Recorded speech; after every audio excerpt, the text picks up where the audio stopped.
গোটৰ পৰা সকলোৱে 10,000কৈ পালে, মইহে নাপালোঁ। অৰুণোদয়ৰ পৰা সকলোৱে 9,000কৈ পালে, মই তাকো নাপালোঁ। এতিয়া আকৌ বোলে মামাই 25,000কৈ দিব, সেইটো আশাতে গোট এটা খুলিলোঁ। গোটত দিবলৈ পাছবুক এখন লাগে, মোৰ আকৌ তাকো নাই। তাকে আজি খুলিব যাম বুলি ভাবিলোঁ পাছবুক এখন, লগত যাবলৈ কোনো নাই। মনৰ দুখতে বোলো ৰিলছ এটাকে বনাই লওঁ।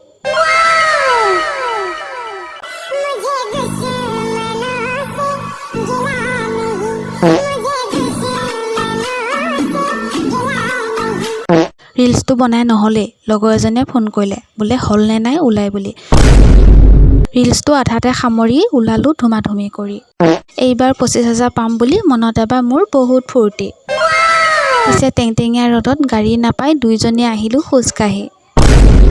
আধা বাট খোজকাঢ়ি অহাৰ পাছত ভাগ্যত গাড়ী এখন মিলিলে, দুইজনীয়ে উঠি ল'লোঁ লপক কৰি।